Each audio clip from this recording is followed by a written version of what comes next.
O mesmo semeador, Jesus, volta a semear. Na outra parábola, a semente é uma só, a palavra de Deus. Mas os solos são diferentes e dão resultados tanto falsos como verdadeiros. Agora o semeador semeia uma semente que revela ser trigo, e o inimigo planta uma erva daninha, muito parecida com o trigo. Estamos falando daquele que são verdadeiros e falsos na esfera do reino dos céus. O reino dos céus não é a igreja, mas a esfera dos que professam crer em Jesus, sejam eles genuínos ou não. A igreja não existia quando Jesus contou essa parábola, e só seria formada após sua morte e ressurreição. Leia o capítulo 2 de Atos para entender.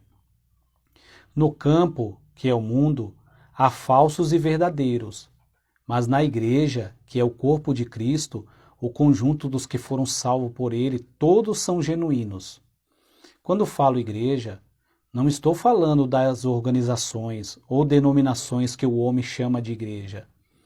Nela, são as próprias pessoas que se tornam membros.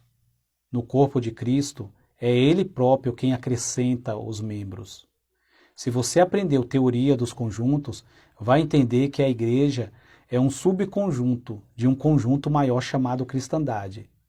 A esfera dos cristãos professos, seja ele joios ou trigo. O semeador da parábola semeia a boa semente no mundo.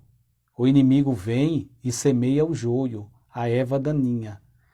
Aqueles que apenas professam ser servos no reino dos céus. O inimigo é obviamente o diabo, e ele espalha os falsos cristãos pelo mundo, numa tentativa de corromper os verdadeiros. Não há como arrancar o joio.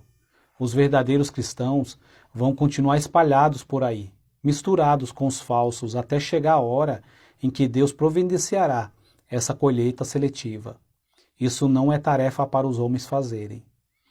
Falar de semeador, de joio e de trigo numa sociedade predominantemente urbana como a nossa pode não fazer muito sentido, mas você vai entender a gravidade das coisas se eu recontar a história assim. Era uma vez um fabricante que lançou um produto de grife. Veio um concorrente e entulhou o mercado com uma cópia barata e pirata. Agora você entendeu que o falso não presta, mas é tão parecido com o verdadeiro que é impossível tirá-lo do mercado, sem correr o risco de destruir o verdadeiro.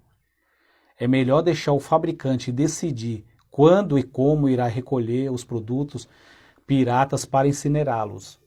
Enquanto isso, vamos falar de outra semente nos próximos capítulos.